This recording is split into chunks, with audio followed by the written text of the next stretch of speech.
Good morning. Good morning to you all. I'm currently learning European Portuguese because I just moved to Portugal. So any little bit of school French that I had, it's gone. It's gone. So thank you for accommodating my lack of language. I want to tell you how this is going to go. I'm going to talk for about 40 minutes or so, and then we might have 10 minutes for questions if some things arise. And if I talk too long and we don't have time, it's okay. I'm going to be around all day. I'll be at the coffee breaks. I'll be in sessions. I'll be at the cocktail hour. Please come talk to me. I love to take selfies. I love to sign books. I love to talk to you. So please feel free. Yeah. So in this keynote, we're going to be taking several perspectives. We're going to be taking a huge planetary perspective. Our whole planet, our whole world. We're going to be taking the perspective of business. We're even going to be taking the perspective of you as an individual person, even inside of you. So I will do my best to let you know when we're zooming out and when we're zooming in. We'll be doing that back and forth, zooming out and zooming in this keynote.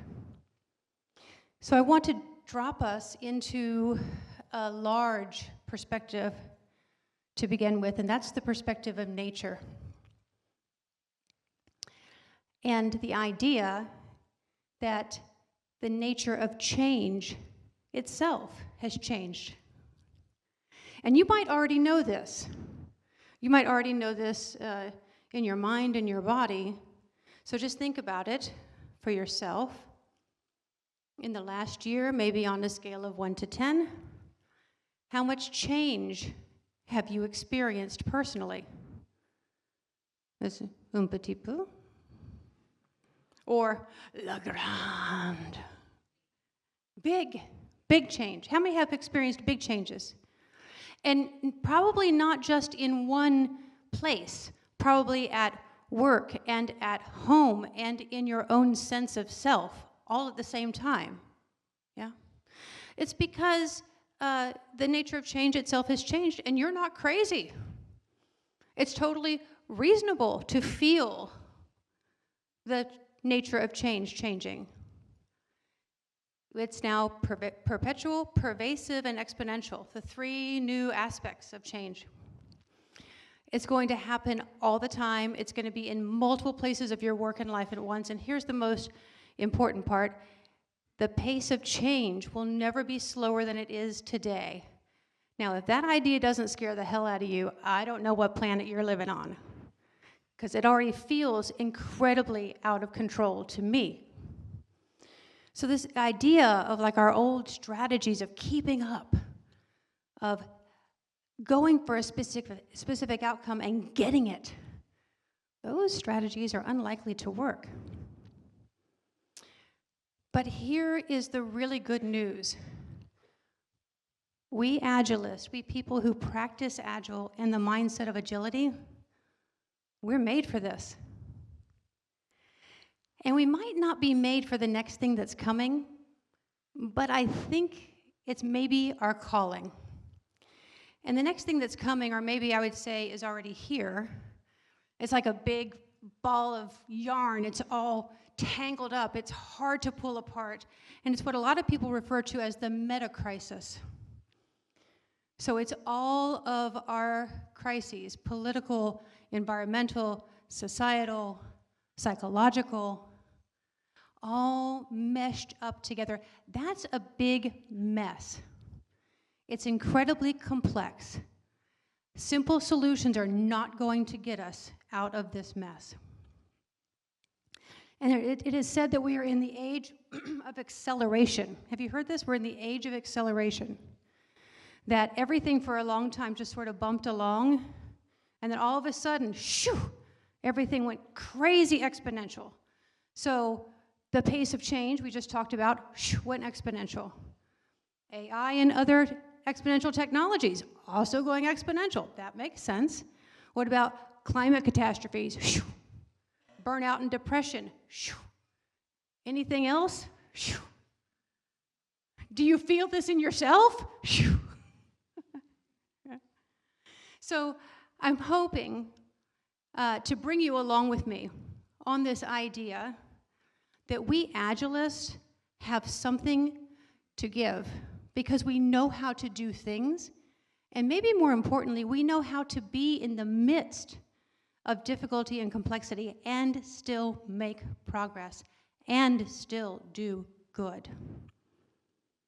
Okay, if that's not enough, the business context we're in, definitely affected by the meta crisis, although a lot of us are trying to ignore it.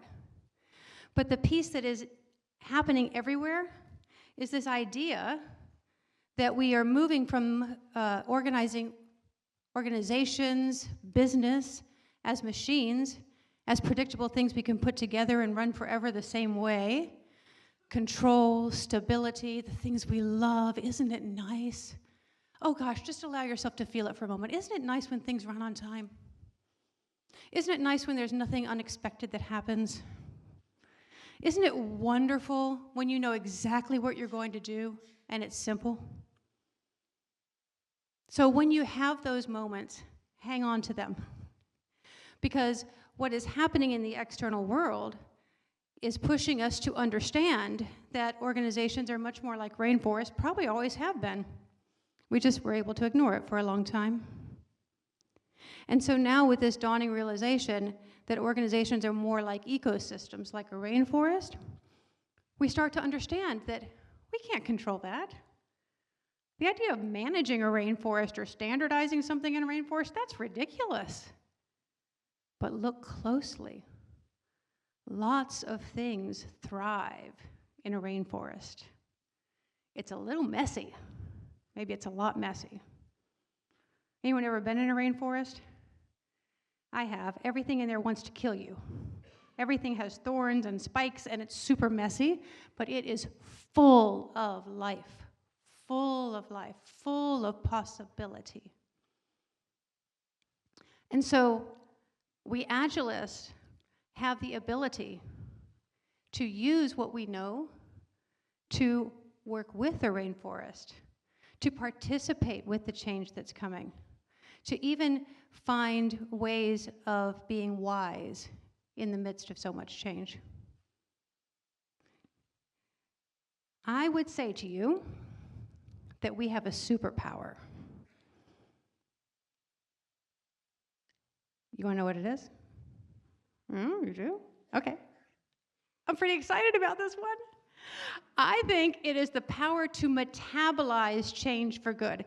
And what I mean by metabolize is that we can take it in and we can sit with it long enough to get the nutrients out of it, to have some wisdom come forward, to have a new idea emerge that would have never happened before, because we're not trying to resist change. Now, okay, I know on an individual level you might be trying to resist change. I would prefer things not change too. But the idea here is that we have the ability to work with change. We have the ability not to freak out when things change. We have a superpower. So pay attention to her, because she's going to come back in this keynote later. In fact, I would say to you that agile frameworks themselves are quite complete for doing one specific thing. Now, they're incomplete for almost everything else. The frameworks themselves were built to be incomplete. You need to bring in things from design thinking, from innovation labs, from professional coaching, from facilitation, from this, from that, from the other thing, because you're trying to adapt to what will work in a given circumstance. That's cool. A little frustrating maybe, but it's cool. Agile frameworks, though, are quite complete for doing one thing, our superpower, for metabolizing change again and again and again and again and again and over. No one is getting off the change bus. We are all on the change bus together, and there doesn't seem to be any break. You know? No stops are happening. We're not getting a rest between changes. So if that makes you feel unstable, and it does me, you can find your sense of stability in the way that agility makes it safe to change. Agility actually makes it safe to change. It makes it safe to work with reality as it is instead of pushing it away. It makes it safe to be courageous when you transparently inspect and adapt and realize the thing that you did no longer matters, or the thing you did has an unintended consequence and you want to stop that. You want to shift it. So these are just 5 ways that agility makes it safe to change, and I bet you can think of more. So I'm making a pretty big claim here. I'm making the claim of thinking about agility as this brilliant, emergent response. So instead of thinking about, agility as this interesting sort of business thing that happened randomly, how about thinking this? Maybe it has occurred at exactly the right time to help us be a better match for the complex, turbulent, disturbing world we're actually in. Maybe to help us be a better match for our actual environment. Now, this is a pretty bold claim, wouldn't you say? That agility makes it safe to change, and we can think about it as this response that helps us thrive in constant change, and especially disruption, the things we don't like. So now we're going to zoom in. Now we're going to zoom into, really honestly, the basics of one of our most used frameworks, the Scrum framework. And I think about the Scrum framework in 2 pieces. I think about it as a delivery flow and as a feedback and improvement flow. So those are the 2 flows here, delivery, feedback, and improvement. So I'm literally going to show you where each of those statements I just made shows up in the Scrum framework. So let's take the first one. Never losing progress. So the Scrum framework itself, without any fancy modification, without any capitulation to problems in the organization that don't allow you to do it, just the Scrum framework, the basic thing itself, allows you to never lose progress because you're only planning a short amount of things in a short amount of time and actually delivering them. So every time you do this, you put progress in the bank. And things will change out there, fine. But in the meantime, you've got progress. You have something that is of value. Here's the next one, adjusting while it's cheap. One way we adjust while it's cheap is the daily stand-up. Isn't it great not to waste time because you didn't realize the person is going to do something this afternoon that relies on you to do something this morning and you were planning on doing that later, and you have this little 5-second conversation and you realize, oh my gosh, I can just change the way I'm going to do the order of my work today, and now we don't waste a lot of time. Isn't that amazing? Adjusting while it's cheap. The other way we do it is through the sprint review, adjusting the product, and the retrospective, adjusting the team. Again and again and again. And optimally, these improvements flow right into the backlog and into the next cycle. Okay, what about this one? Amplify the good and correct the bad. I think correcting the bad is probably more important than amplifying the good these days because we're not paying attention to our unintended consequences. And we can. We can. This framework allows us to do it. It allows us to do it right here. We deliver value and we review it right away. We can say, ooh, what happened that was great that we want to amplify? And ooh, gosh, we didn't think it was going to do that, so let's fix it. I would love for governments to work like this, wouldn't you? Holy crap. All right. Next one is bringing in change. Now, when a team is delivering what they've said in the sprint backlog, they're banking that value for good, the world out there is not stopping. The world out there is still changing. All kinds of things are changing, and we catch them on the backlog.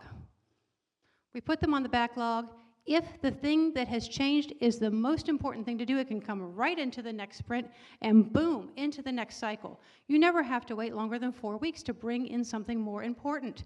And most people are running sprints a lot shorter than 4 weeks. 2 weeks, 1 week. You don't have to wait long to bring in change. Here's the last one, is having a more on-target customer impact. You're planning a very short period of time, a very small list of things you're going to do, and people are happy at the end. They can actually see something to work with. And so this is the way we can co-create with our customers. We can collaborate with them, we can create intimacy with them, and deliver what they actually need and not what we thought a long time ago. So you probably know all of this. And so here I want to bring it down to my 5 tips. Not necessarily for being a good agilist or like implementing agile well or anything like that, but 5 tips for using agile to metabolize change. And the one I really want to highlight is the 4th one, courage. Be courageous when inspecting and adapting. Hide nothing. I think this is maybe the hardest one for us because our organizations, for a long time, in that industrial model, in that machine model, they encouraged us to hide, didn't they? They encouraged us not to look at reality as it is. They encouraged us to pretend like things are better than they are. And they also encouraged us not to celebrate our victories. They also encouraged us not to feel proud of what we've done.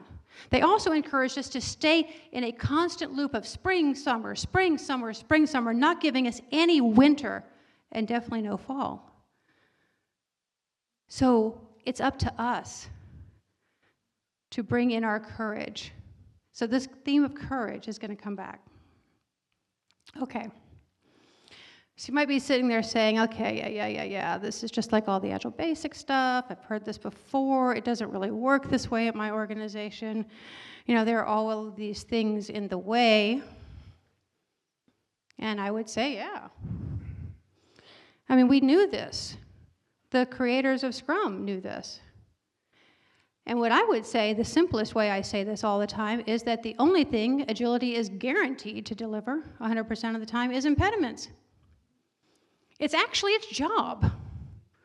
It's actually its job. It's showing us all the ways the organization, the team, the individual person, all of the ways that those things are not ready for the change they want to see. And what a gift that is. Now, if we can start to shift our mindset about impediments, instead of seeing them as problems to solve or things to get rid of or things to, just ignore maybe sometimes because they're so hard, instead of thinking about it that way, what if we think about impediments as being the pathway? I work with leaders mostly now in organizations, and they're like, oh, what's the plan for the Agile transformation? And I'm like, follow the impediments? I mean, that seems like a pretty good plan. Right? So if we start to think about impediments being the path or showing us the path, then we can do something really powerful. Then we can start to say, why is this impediment here? What is it trying to reveal to us? What is the learning edge the organization is on right now that this impediment is showing us? Thank you, impediment. Thank you, impediment, for showing us where we are. So see how we can change our mind to receive what's happening instead of push against it. Now, I would really love for you to take just a moment to get an impediment in mind. Any impediment can be big or small, doesn't matter, but it's anything that slows you down or stops you from delivering. Go ahead and do that while I take a sip of water.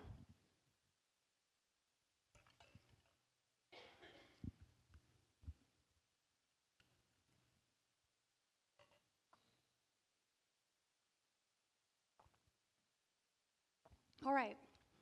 We're not going to do anything about that right now, but just keep it in mind. We're coming back to it. By the way, who has an impediment in your mind? Ooh, look around. It's hard to look around in here, but like if you could see what I see, there's a sea of hands raising right now. Okay. All right, now I want to shift to a very small scope. We're zooming way in. We're zooming into you individually and maybe even to the inside of yourself. Because I've just talked about all these things we could do and all these ways we could see things differently. And all of that depends on how much you are able to make yourself more of a match for the complex environment we're already in. So, this is the work I'm doing now. I'm helping people increase their complexity so that they can be more of a match for this really disturbing and confounding world we're in. And I've noticed over time that people who can do that expand themselves in 3 specific ways. They find ways to surf these changes, these waves of change that are constant and turbulent by doing 3 things. These have hand gestures. You can join me if you want, okay? They expand their cognitive toolkit. Okay, let's try it again, because only 2 of you did it. I mean, like, come on. Don't you need a stretch right now? This is your stretch break, people. All right, they expand their cognitive toolkit. They deepen their emotional toolkit, and they create flow. This is your real stretch. Come on, get into it. They create flow through their energetic toolkit. Okay, we're going to do it one more time now that you know what it is. Expand, deepen, and flow. Oh, God, I'm already more relaxed. My mind is already more open and more able to receive what's going on.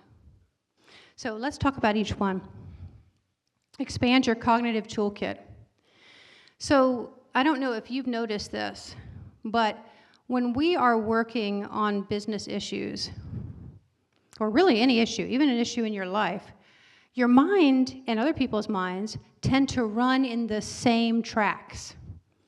Yeah, we're just doing the same patterns over and over again. Even when we try to be creative, like our blue sky thinking, it runs in the same metaphors and in the same, familiar landscapes and safe options. We're not really getting any fantastic new thinking, by and large.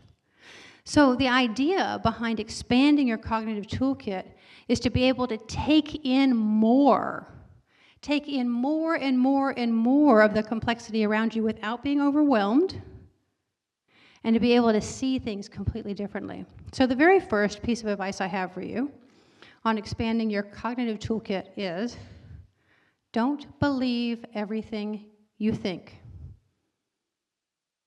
Every single thing you think is worth being examined.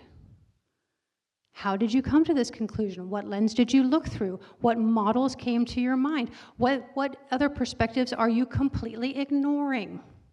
These are the types of things people do when they expand their cognitive toolkit. They're able to make more sense of the complex world we're in and come up with some novel ideas. Now, we're plenty smart.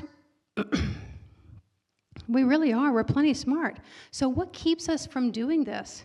It's not the latest model to look through. It's not the new way of understanding bias. Those are good, but those are going to keep us in the same track. What is keeping us stuck is that we are afraid to feel. So here's the second one. Deepen your emotional toolkit. So go ahead and do this and just feel into like the fact that this is one's going to be different. This is a deepening. This one is already more still. It's already more still. Yeah.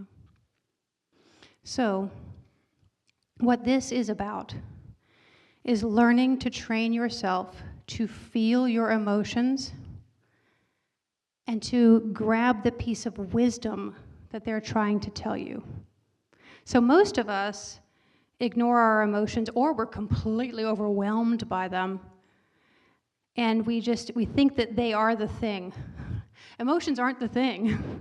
Emotions are just energy in motion. They're trying to get our attention.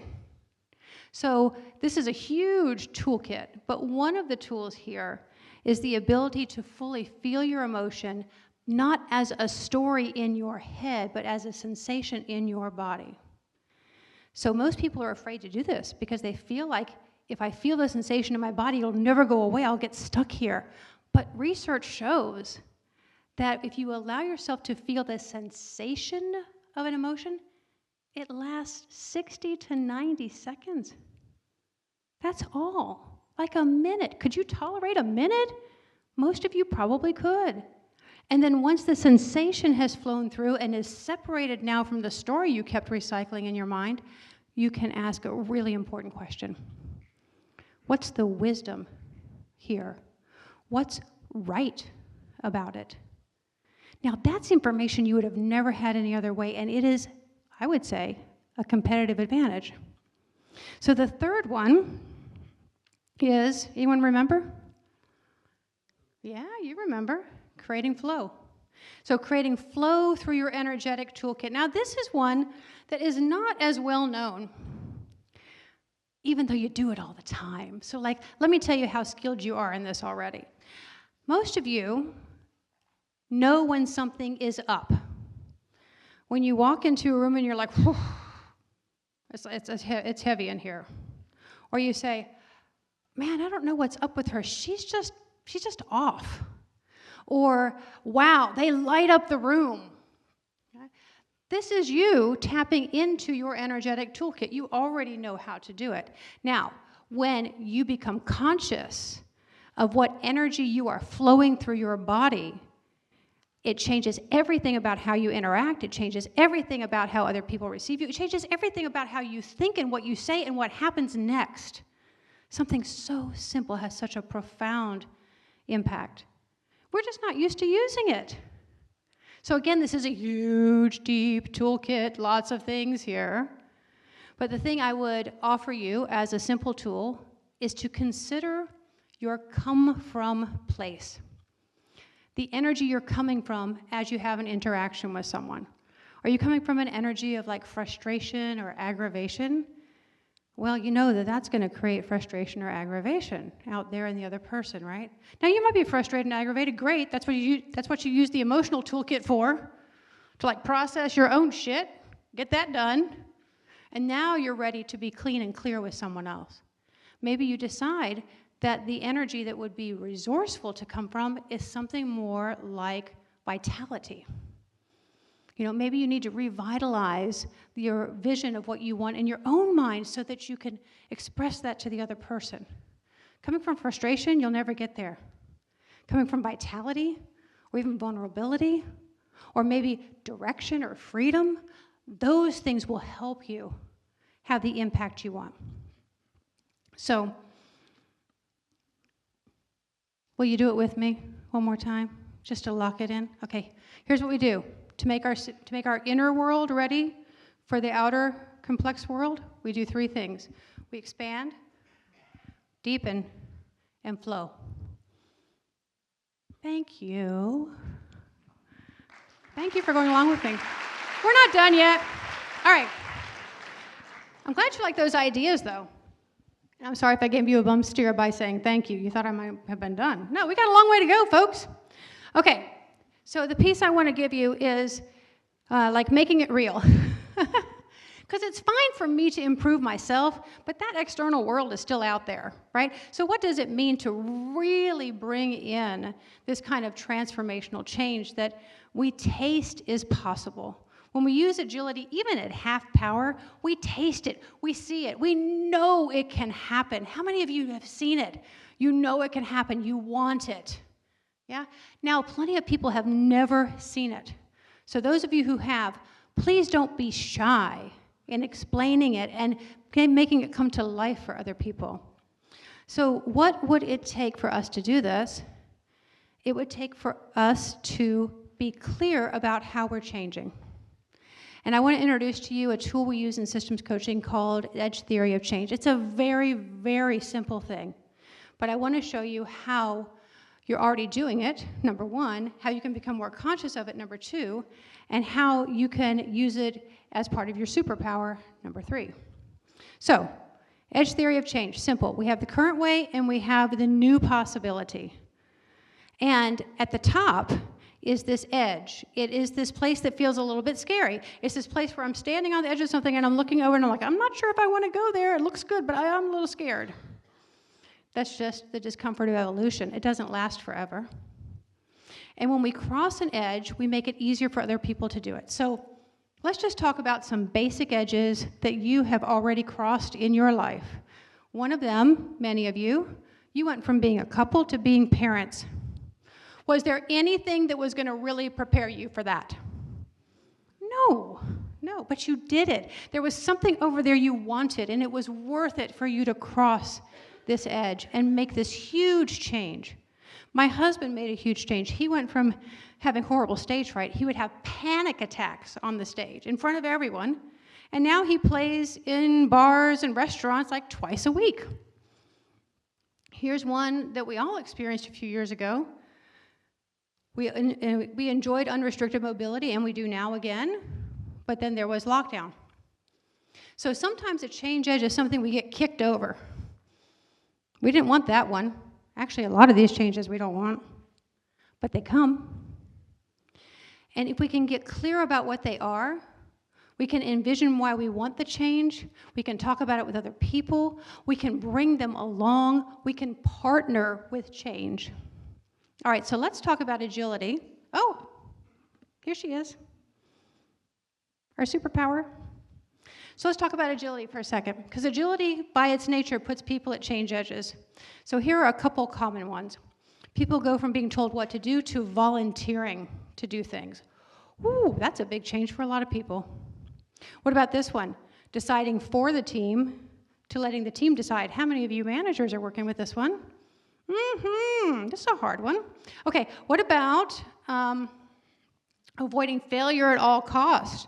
Remember, that machine model wants us to hide our failures because it can't tolerate any variance. But that's not real life, is it? So we might as well embrace fail fast and learn. So that's some of the changes, edges that Agile puts us at.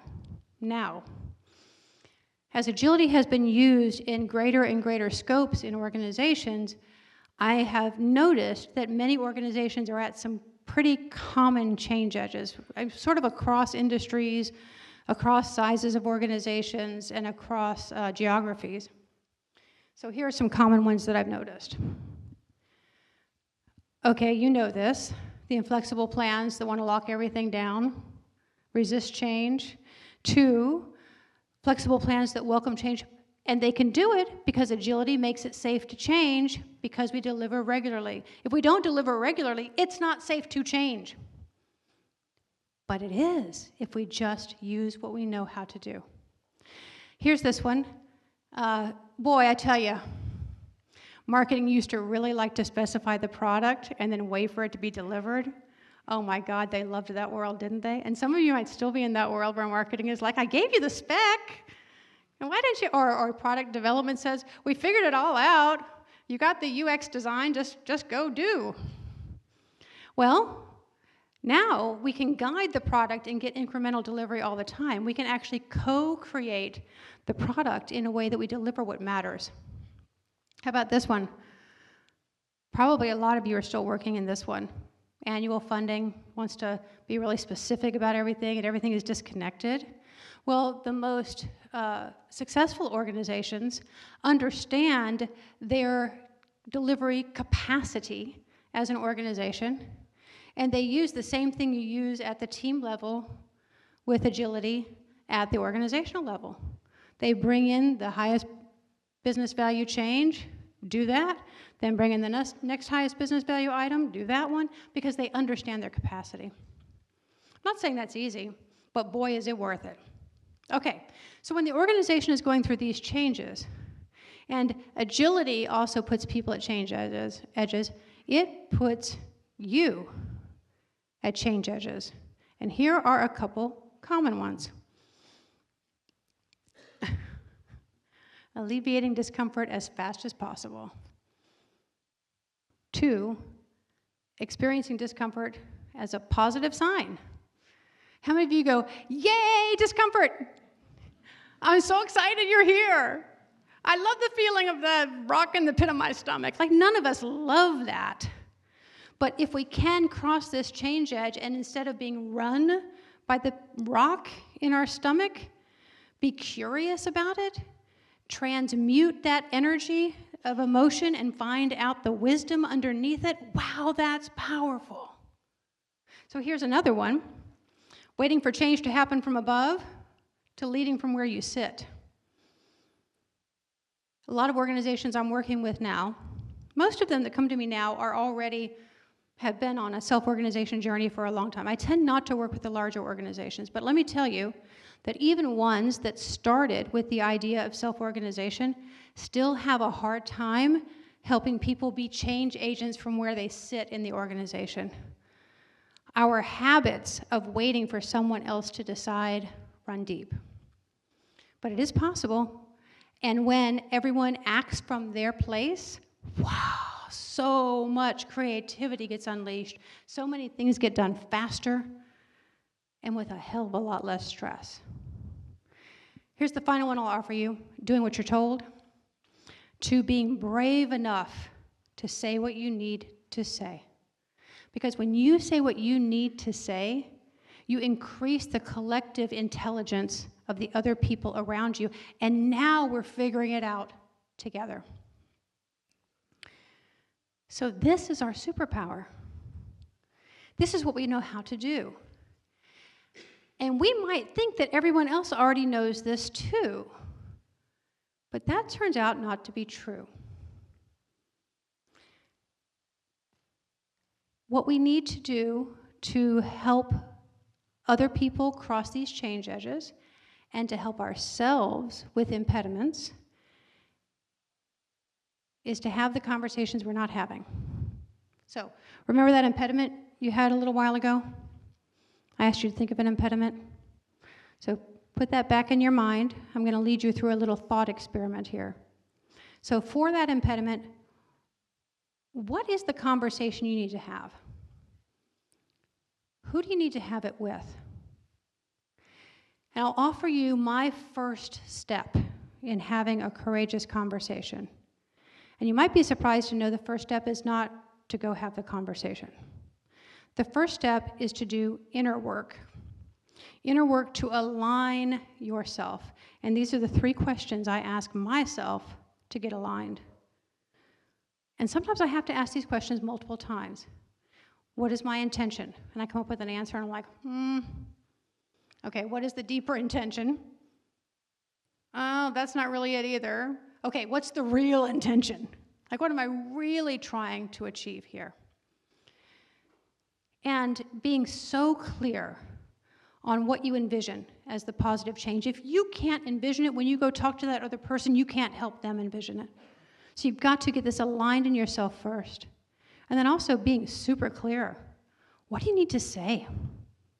What do you need to ask for?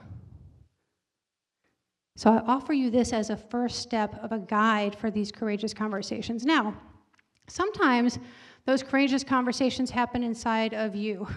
It's like between you and you. Who else has these courageous conversations inside of themselves? Between me, and I'm like, I have all these voices that crop up and have this conversation. It's like a little boardroom sitting there, all these people around a board table. And the courageous conversation I've been having in my own mind for quite a while now is this. What does it mean to truly lead in a world that's in flux, in collapse, in emergence? That has spurred a lot of change in me. This keynote is a result of me having this conversation inside myself for quite a while. The other thing that has resulted from this conversation is that I have decided to do my best to help shape where we go as a community. And I have joined the board of Women in Agile, and I've started a program called World Work. Now, I'm interested in Women in Agile's mission for amplifying diversity and helping the workplace and the world heal. I'm very interested in that. But the reason I join with Women in Agile is because That is an incredibly powerful worldwide network for mobilizing a force of agilists to make a massively positive impact. Now, I'm about to throw a lot of QR codes at you, so don't worry. You don't have to get them all. When Denny puts the sketch note up, I will put in the comments all of these QR codes, okay? All right. So that World Work page is a good place to start, but I want to tell you about 3 specific things, 3 specific ways that you can plug in, because we started with this idea of the meta-crisis. And there's really nothing more important, folks, going on in the world than the meta-crisis right now. It is the thing that not only shapes business, but shapes your life and shapes the ability of your children to survive and thrive.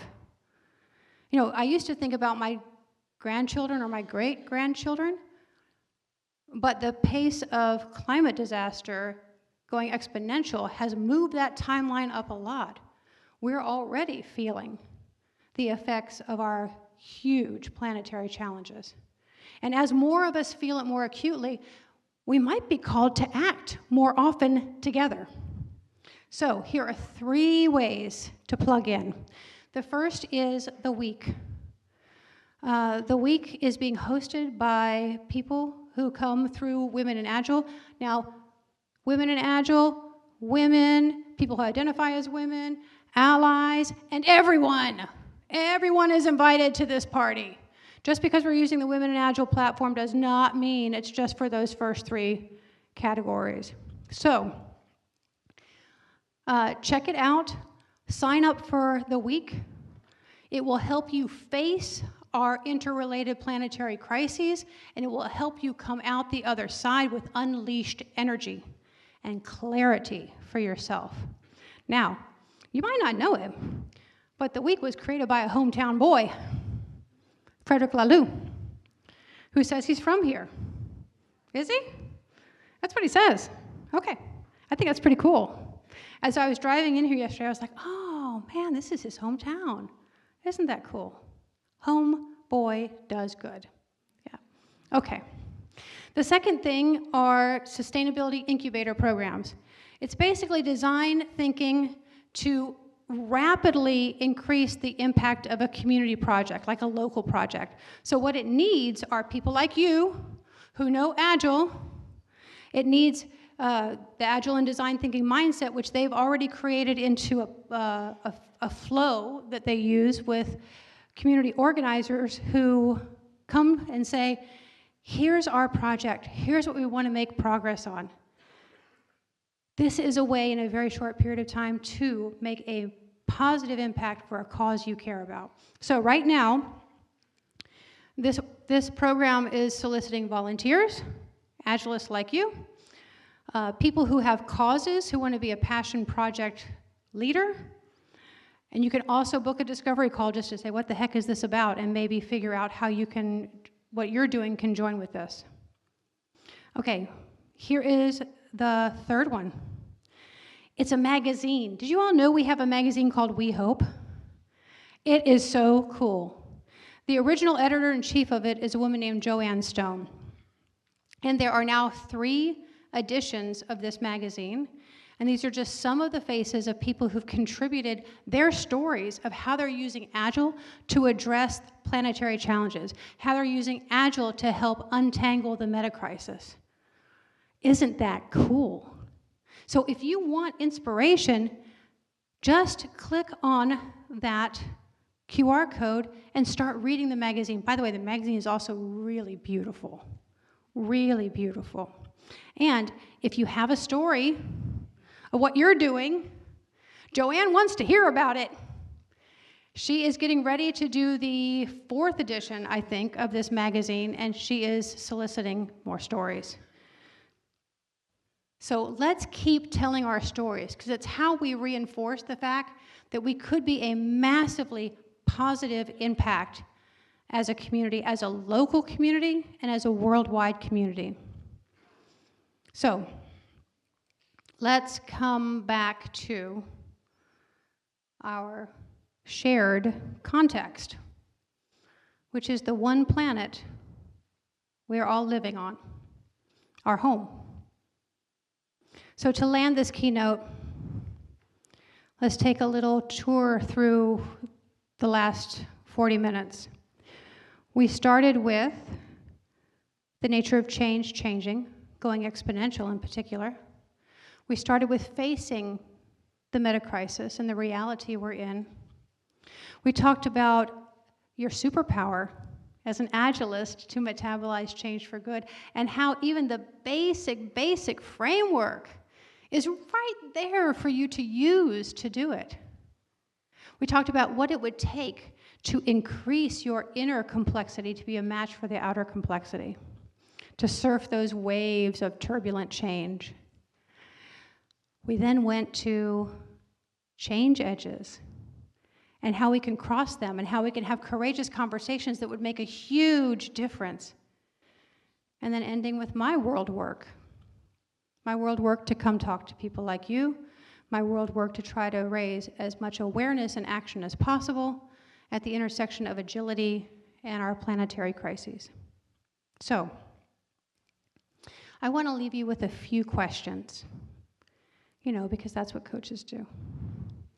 So, first question I want to leave you with is this. What if, just imagine, what if all your experience was practice? What if everything you're doing in business now has been really useful practice for the real application, which is actually making our home more inhabitable for ourselves and our children? What if you were made for this time? And so given everything I've said, given how precious I know each of you are, given how powerful each of you are to make a difference, I submit to you this final question. What are you applying agility to that is worthy of you? What are you applying agility to that is worthy of you? So if something has stirred in you, I really encourage you to jump on board any of those things I mentioned, the WEEK Sustainability Incubator Projects, the We Hope magazine, or just have a colleague conversation with just a couple friends. Say, what is the world work we're already doing? And how can we amplify it? How can we bring it out more into the world to make a difference for something we really care about, a difference in something that really matters? And here's the most important thing you need to know. You're not doing it alone. Look around in this room. All these people are here for you. And imagine the Worldwide Agile Network as nodes all around the planet. We're actually a huge network of people who love to learn and inspect and adapt and share what we know. We have everything we need to make a massively positive impact. Thank you.